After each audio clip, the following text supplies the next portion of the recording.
Hello guys. Guys, pumunta pala ako ng grocery.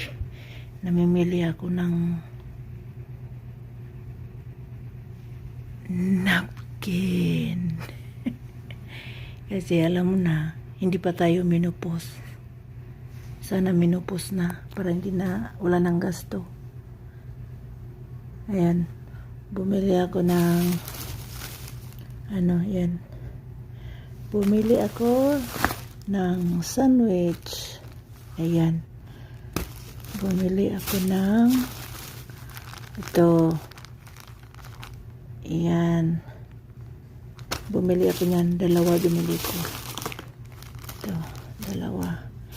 Tapos, alam nyo guys, may nakita akong sardinas doon. No? Kahit mahal.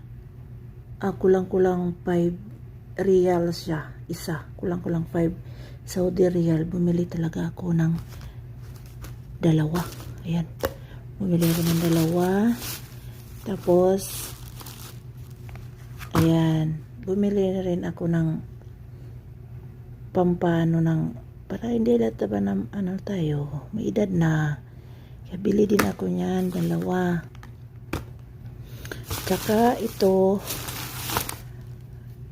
binili ko yung sabon na to kasi mabango siya, mabango. Isabon mo sa pakingking mo, mabango siya as in. Ayan, bumili ako ng 5. Ayan, tapos ito bumili din ako niyan kahit wala tayong liplipan dito, kailangan mag toothbrush. Tsaka yan, hindi mawawala yan.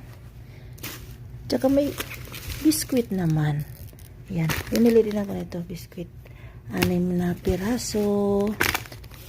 Yun. Para pag gutumin ang alagad, may sima-sima ba? Kaya yan. Bili ko. Mahigit din 100. Yan. Ito guys, importante talaga to sa mga hindi pa nagmenopause. Pag wala yan, ewan ko lang, hindi magtulo-tulo imong kuwan, imong ihi, tsaka yan. Yan nabili ko. Ayan. Happy na. Hindi na mabaho ang pakingking kasi marami ng sabon.